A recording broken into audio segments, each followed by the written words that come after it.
finnar. Ikhwana fiddin azakumullah. Selesai kita membahas bagian yang ke-17, cara menghilangkan syirik. Lalu bagian yang ke-18 ini sebenarnya penekanan saja, jadi tidak ada yang baru, ya. Jadi kita sekilas lintas saja.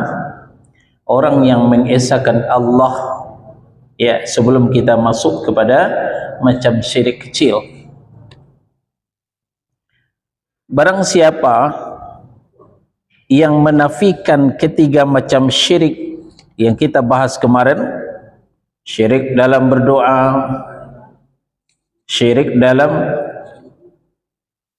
perbuatan Allah, syirik dalam sifat. Nah, ketika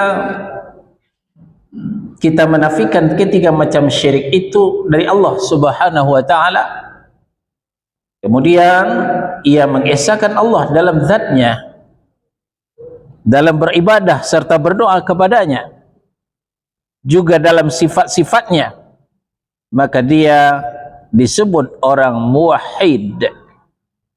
Muwahhid lawan daripada musyrik. Kalau orang musyrik, orang yang mempersekutukan Allah. Kalau muwahhid, orang yang mengesahkan Allah. Ada teknisi di situ, mic kita bermasalah.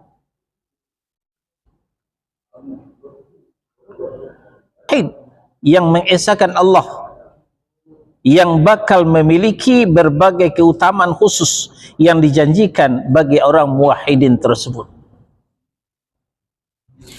Sebaliknya, jika ia hanya meyakini dan menetapkan salah satu dari ketiga macam syirik di atas, maka dia bukanlah seorang muwahhid namanya. Dia bukanlah disebut sebagai orang muwahhid. Tapi ia tergolong seperti yang disebutkan dalam Al-An'am ayat 88. Ya. Apa kata Allah? Walau asyraku la habita anhum ma kanu ya'malun. Seandainya mereka musyrik mempersekutukan Allah, niscaya lenyaplah dari mereka amalan yang telah mereka kerjakan.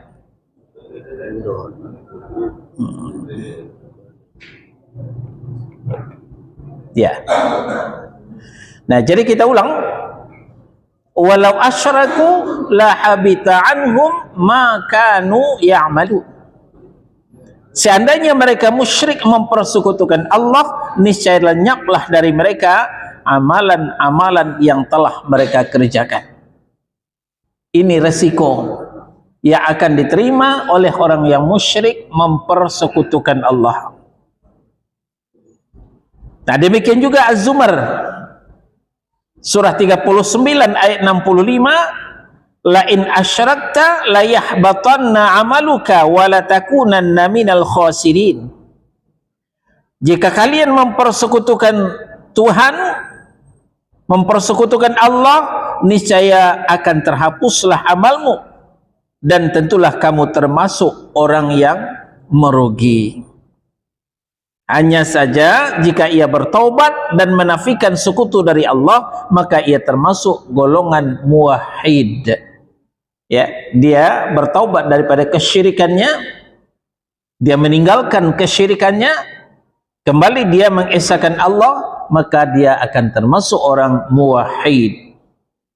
Akhirnya penulis berdoa kepada Allah, ya Allah, jadikanlah kami termasuk orang yang mengesahkanmu, dan janganlah engkau jadikan kami termasuk golongan orang yang mempersekutukanmu. Amin ya rabbal alamin. Nah, itu saja bagian yang ke-18. Nah, sekarang kita berlanjut kepada bagian yang ke-19, halaman 98. Judulnya macam-macam syirik kecil. Ya. Jadi syirik itu ada dua, syirkun akbar, syirik besar, dan yang kedua syirkun asghar, syirik kecil. Syirkun akbar telah disampaikan. Nah, sekarang kita Lihat pula syirkun asghar, syirik kecil. Syirik kecil bukan berarti dosanya kecil. Dosa syirik itu tetap besar. Cuman saja bedanya, kalau syirik kecil tidak mengeluarkan pelakunya dari Islam. Dia masih tetap muslim.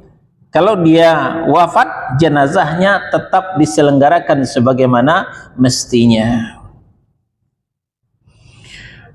Syirik kecil yaitu setiap perantara yang dapat menyebabkan kepada syirik besar.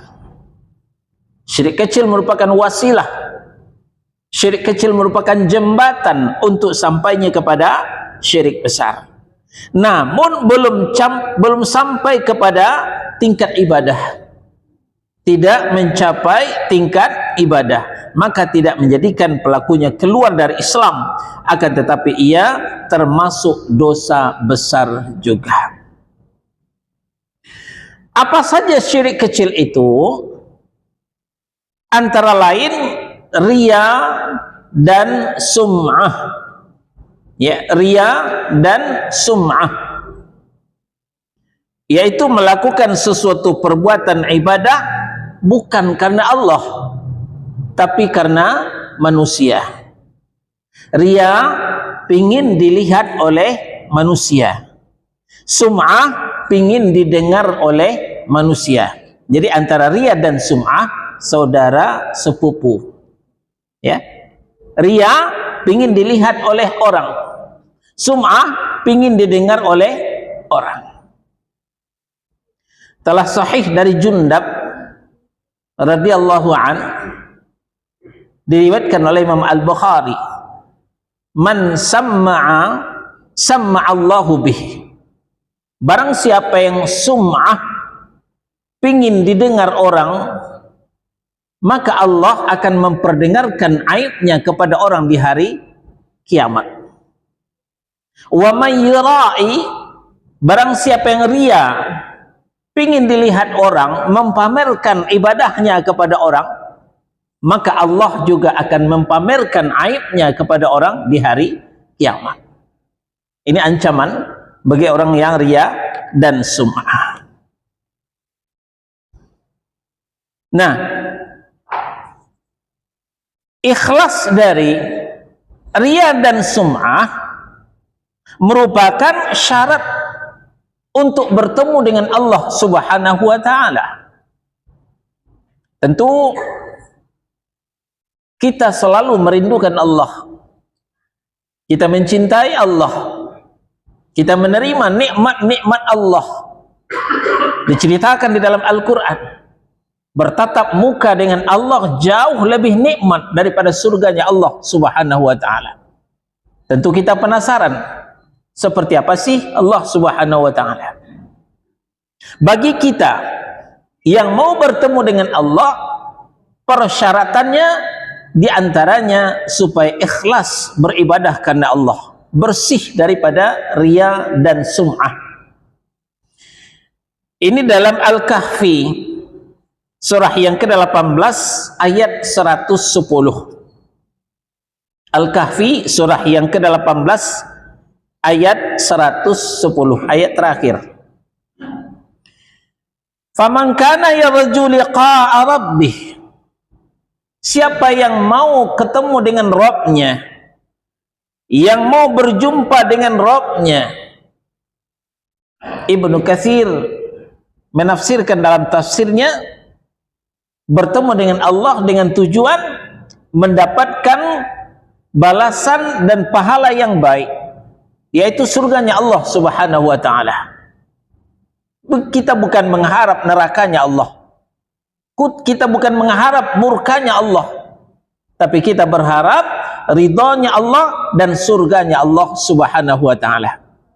Maka kita selalu berdoa, Allahumma inni as'alukal jannata wa a'udzu bika minan nar. Kita selalu berdoa, diajarkan oleh Nabi pun juga berdoa seperti itu. Nah, lalu untuk itu syaratnya falyamal amalan salihah, maka hendaklah orang itu mengerjakan amal yang soleh. Amal yang soleh, kembali Ibnu Katsir menafsirkan, ay muwafiqan li syar'illah. Amal soleh itu yang sesuai dengan syariat Allah, yang disampaikan oleh Rasulullah dan dicontohkan pertama kali oleh para sahabat radhiyallahu. Sebaliknya, kalau tidak sesuai dengan syariat Allah, bertolak belakang dengan sunnah, para sahabat tidak pernah mencontohkan, itu bukan amal soleh.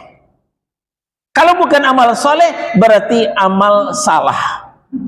Walaupun itu 10 kali baik, walaupun itu 10 kali syiar. Jadi, setiap yang benar amal soleh itu adalah baik. Tapi setiap yang baik belum tentu benar. Tolak ukurnya adalah sesuai enggak dengan syariat. Sesuai dengan syariat berarti benar. Kalau tidak sesuai dengan syariat berarti salah.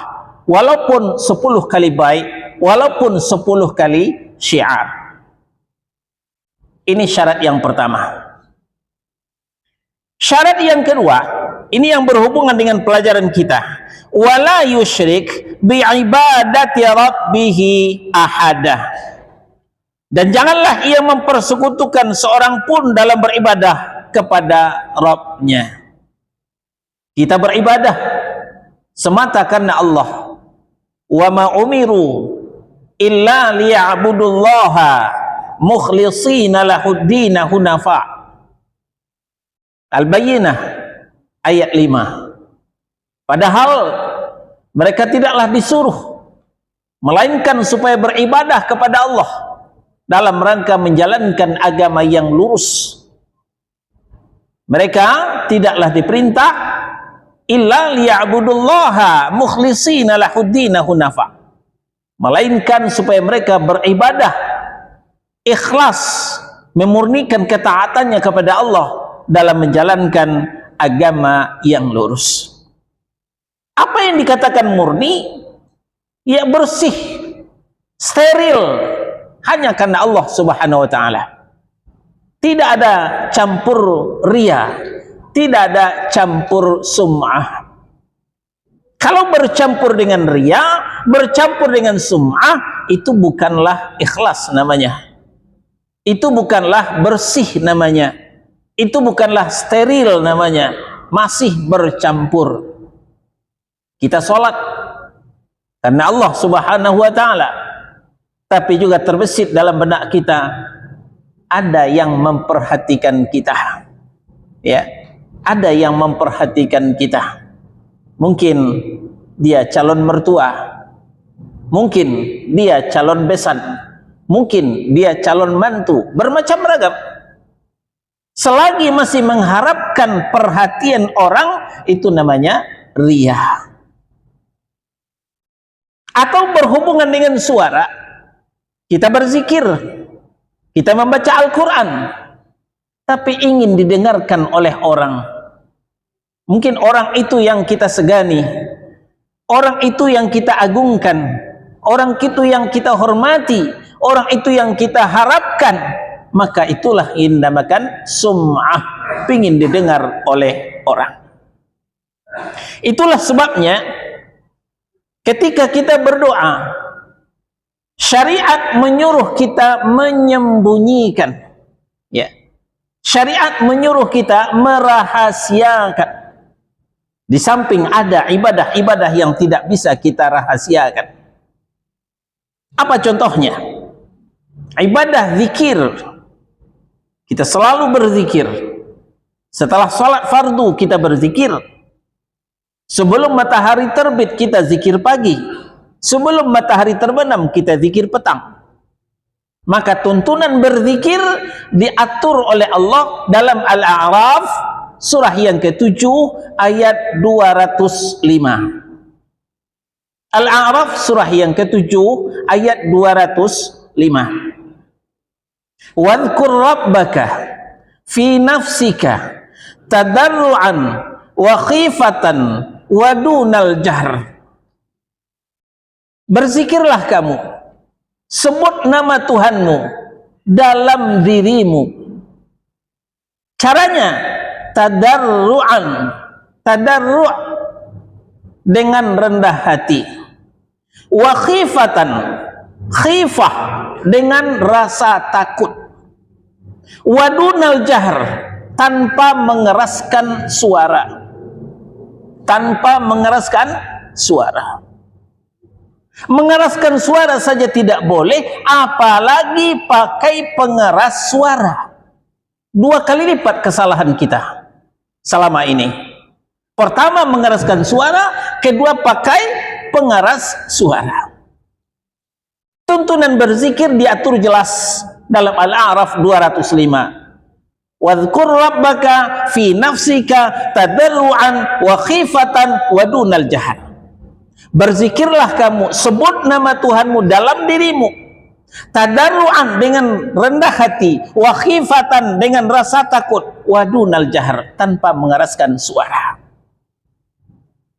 Satu kali Abu Musa Al-Asy'ari bercerita. Abu Musa Al-Asy'ari adalah kakek daripada Imam Abu Hasan Al-Asy'ari. Apa kata Abu Musa? Satu kali orang-orang berzikir, bertakbir dengan suara yang keras. Spontan ditegur oleh Nabi, "Ayyuhan nas, irba'u ala anfusikum." Hai manusia, sayangilah diri kalian. Innakum la tad'u asamma wala ghaiban. Kalian bukanlah menyeru Allah, zat yang tuli, bukan pula yang jauh. Walakin, akan tetapi, kamu menyeru Allah sami'an qariba, yang maha mendengar lagi maha dekat. Allah itu maha mendengar lagi maha dekat. Maka tidak perlu teriak-teriak, itu berbisik saja sudah kedengaran oleh Allah Subhanahu wa ta'ala. Inilah dalil menyuruh kita merahasiakan, menyembunyikan ketaatan kita kepada Allah. Tentang berzikir kita disuruh melembutkan suara atau berbisik. Nah, sepanjang tidak ada dalil yang menyelisihi ini, maka tetaplah hukum pada asalnya berzikir itu bisirri, dengan berbisik, wadunal jahr, dan tanpa mengeraskan suara. Ini dalil secara umum. Akan lain halnya ketika dalil khusus datang dari Nabi sallallahu alaihi wasallam. Ya. Menurut kaidah usul fiqh, sepanjang tidak ada dalil khas, maka dalil am dipakai. Kalau sudah datang dalil khas, dalil khusus, sementara dalil umum tidak dipakai. Nah, lalu datang dalil khas, dalil khusus. Kapan waktunya kita zikir mengeraskan suara? 1, ketika Idul Fitri dan Idul Adha. Kita bertakbir, Allahu Akbar, Allahu Akbar, Allahu Akbar. Keraskan suaramu, kata Nabi SAW. Ada yang mengatakan mulai terbenam matahari, ada yang mengatakan mulai terbit fajar. Melangkah ke lapangan, kita bertakbir dengan suara yang keras, dan itu pun hanya untuk kaum muslimin. Kaum muslimah tetap berbisik.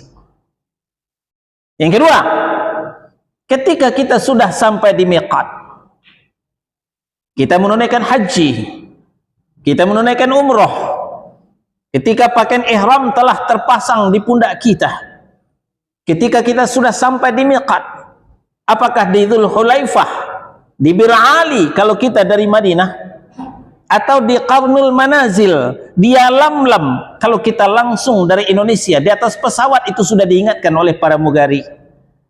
Nah, maka ketika kita sampai di miqat, kita disyariatkan bertakbir. Kata Nabi, keraskan suaramu walaupun suaramu sampai serak. Labbaik Allahumma laka labbaik, labbaik la syarika lak, innal hamda wan ni'mata laka wal mulk la syarika lak. Talbiyah enggak ada yang berbisik-bisik. Sebagaimana takbir enggak ada yang berbisik-bisik. Semuanya dengan suara yang keras, tapi didukung dengan dalil yang khusus. Maka dalil umum sementara tidak dipakai. Selain daripada itu, termasuk setelah sholat fardu, tidak ada dalil yang menyuruh kita mengeraskan suara dalam berzikir. Maka kembali kepada dalil umum, bisirri dengan berbisik, wadunal jahri tanpa mengeraskan suara. Untuk apa? Satu, dalam rangka ketaatan kepada Allah dan Rasulnya. Yang kedua, menjaga keikhlasan kita, jangan tercampur riya dan sum'ah.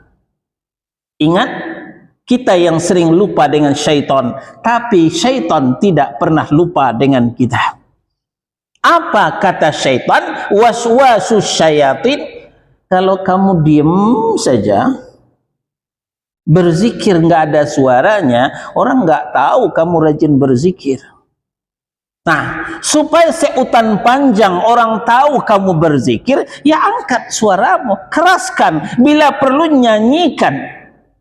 Nah, inilah timbul ya, inisiatif berzikir sambil berdendang. Dinyanyikanlah zikir itu. Masuk satu talbisul iblis, waswasus syayatin. Nah, setelah itu, setelah lolos satu, berzikir sambil berdendang. Nah, supaya kamu kelihatan lebih khusyuk, goyangkan sedikit. La ilaha illallah. Nah, berzikir sambil bergoyang. Sudah dua.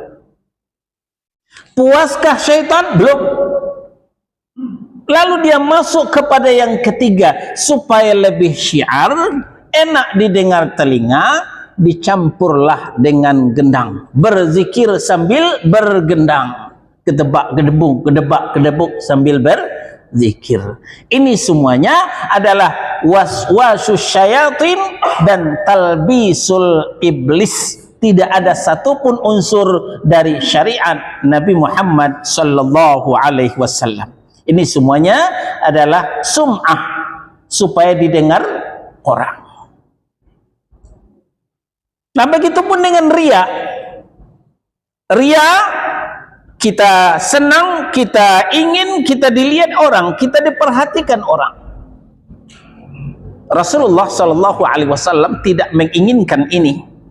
Maka beliau bukan hanya memerintahkan, tapi juga mencontohkan menghitung zikir dengan ruas jari sebelah kanan. Subhanallah, subhanallah, alhamdulillah, alhamdulillah, Allahu akbar. Dihitung dengan ruas jari sebelah kanan. Ini bisa disimpan, diumpetin.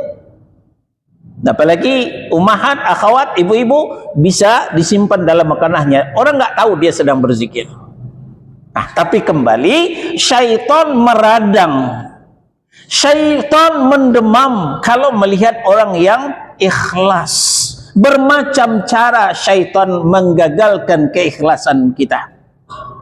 Muncullah kreatif dan inovatif ya di zaman Nabi, ya di zaman sahabat.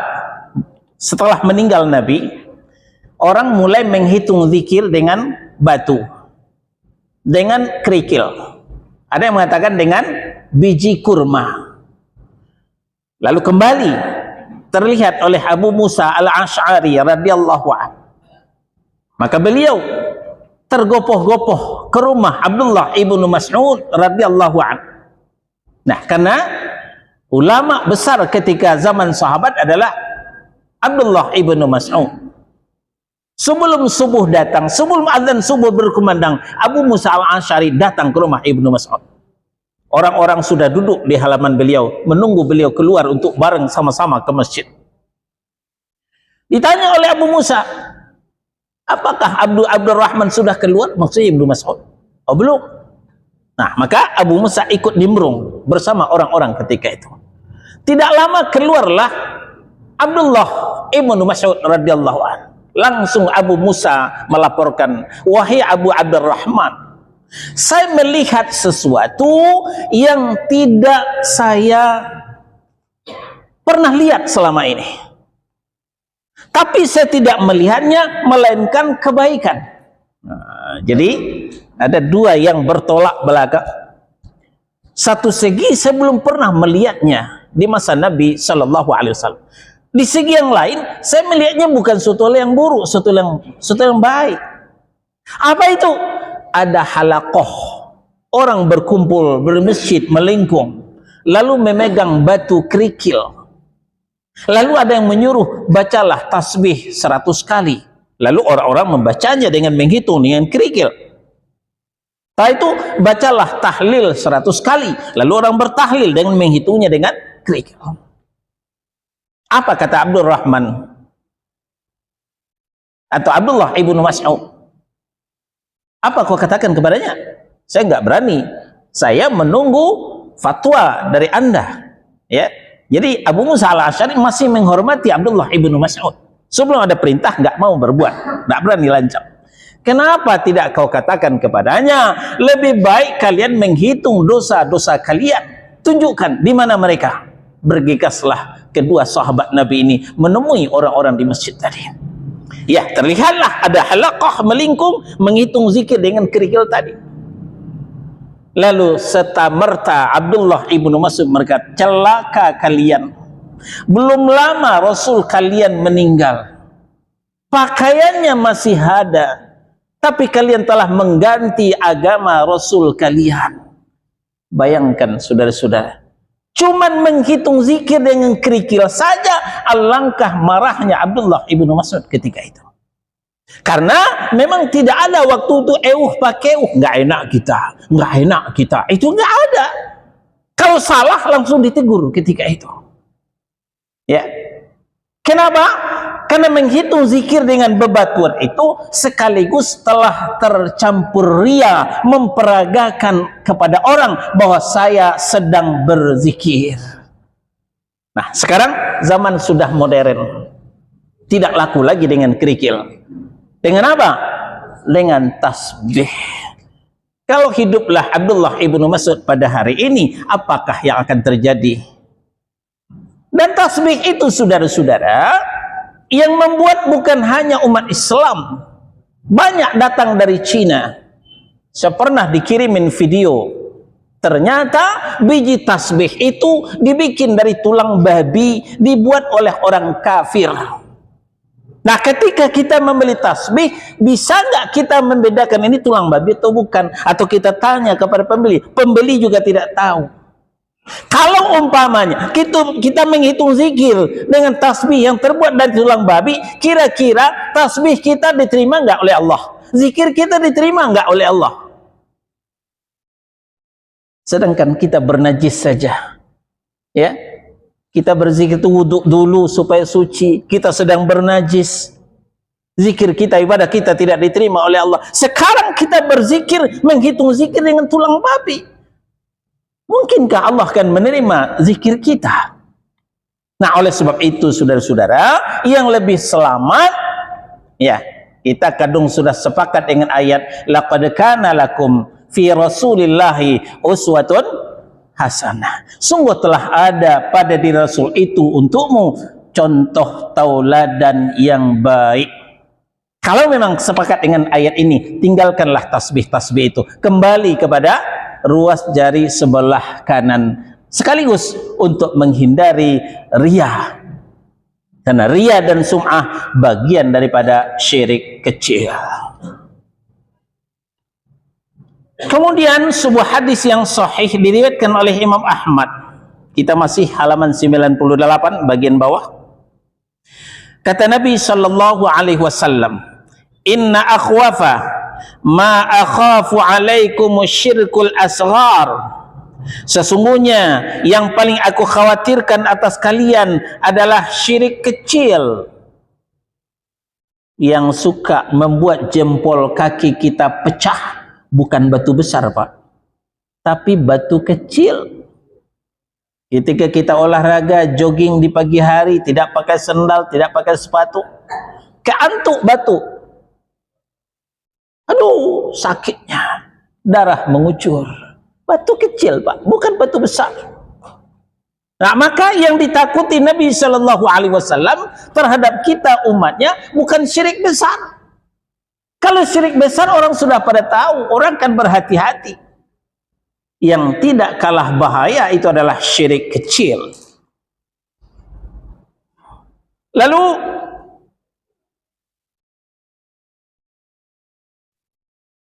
kita ulang ya. Inna akhwafa ma akhafu alaikum syirkul asghar. Sesungguhnya yang paling aku khawatirkan atas kalian adalah syirik kecil. Ar-riya, yaitu riya. Pingin dilihat orang, suka pamer. Riya namanya. Termasuk sum'ah, saudara sepupunya tadi. Sebab yaqulullahu yaumal qiyamah idza jazan nasa bi a'malihim. Pada hari kiamat nanti ketika memberi balasan kepada manusia atas perbuatan mereka, Allah ketika itu berfirman. Allah ketika itu berfirman. Apa kata Allah? Idhabu ilal ladzina kuntum tura'una fid dunya fanzuru hal tajiduna indahum jazaan. Kata Allah, pergilah kalian kepada orang yang berada, kepada orang yang kepada mereka kalian perlihatkan amalan kalian di dunia. Lihatlah apakah kalian dapat balasan dari sisi mereka yang kalian suka dilihatnya, yang kalian suka didengarnya. Adakah balasan dari mereka? Tanya Allah Subhanahu wa ta'ala. Sekarang tidak ada balasan dariku. Maka amal ibadah kita masuk ke dalam tong sampah, tidak akan dibalas oleh Allah Subhanahu wa ta'ala. Lantaran niatnya tercampur riya dan sum'ah. Sahih riwayat Ahmad. Maka sekali lagi, sembunyikanlah amal ibadah kita. Jangan diperlihatkan kepada orang, jangan dipamerkan kepada orang, jangan diperdengarkan kepada orang. Ya, karena syaitan bermacam cara untuk menghancurkan keikhlasan kita. Yang kedua, syirik kecil yang kedua, bersumpah dengan selain nama Allah. Kita sudah belajar tauhid asma wa sifat. Walillahil asmaul husna. Milik Allah lah nama-nama yang baik. Kita bersumpah dengan nama Allah. Biasanya bersumpah itu dengan wallahi, billahi, tallahi, demi Allah aku bersumpah. Nah, itu bersumpah yang sesuai dengan syariat. Walaupun sumpah ini tidak dianjurkan, ya tidak dianjurkan, tapi sumpah bagian daripada syariat.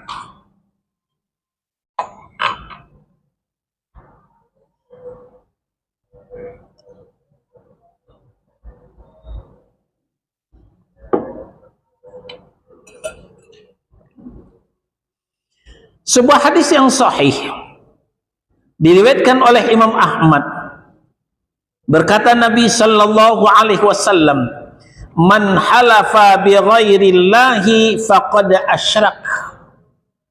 Barang siapa yang bersumpah dengan selain nama Allah, maka dia telah berbuat syirik.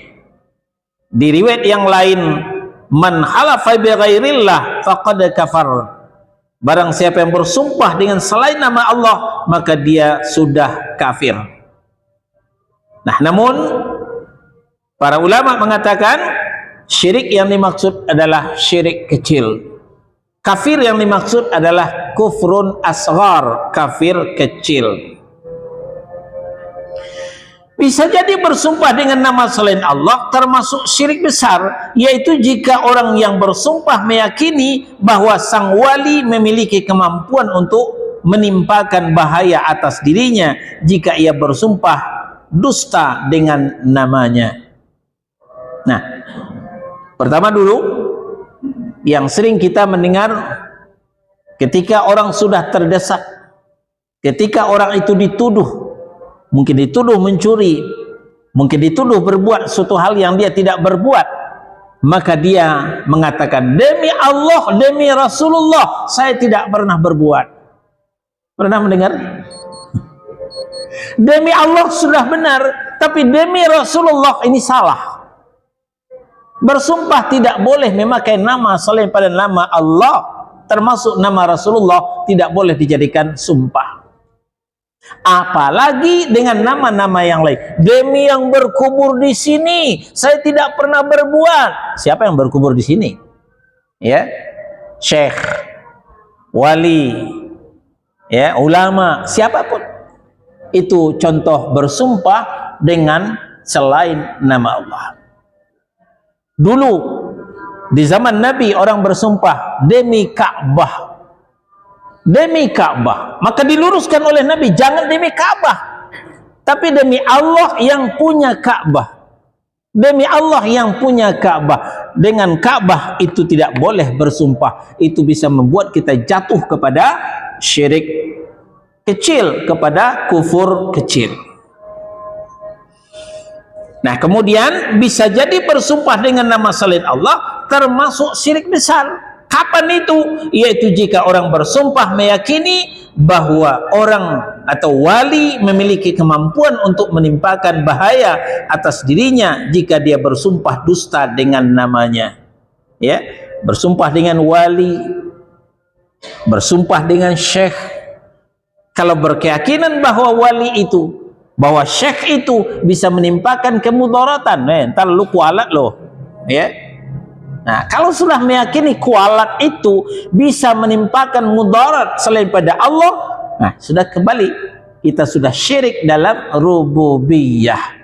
Karena yang bisa mendatangkan kemudaratan dan kemanfaatan itu hanya Allah Subhanahu wa ta'ala. Terakhir, yang ketiga, syirik khafi. Artinya syirik yang tersembunyi.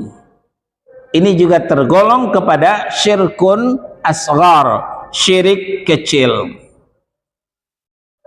Berkata Abdullah ibnu Abbas radhiyallahu anhuma, menafikan syirik khafi dengan ucapan seseorang kepada temannya atas kehendak Allah dan kehendakmu. Termasuk syirik khafi adalah ucapan seseorang, seandainya bukan karena Allah dan seandainya bukan karena si fulan. Nah, ini sudah masuk kepada syirik khafi, syirik yang tersembunyi. Kita lihat yang pertama, perkataan Ibnu Abbas ini, yaitu atas kehendak Allah dan kehendakmu.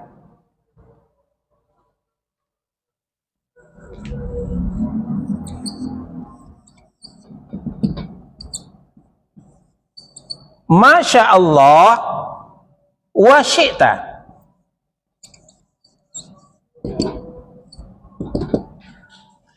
Masya Allah wa syi'ta, atas kehendak Allah dan kehendakmu. Ini sudah jatuh kepada syirik yang tersembunyi.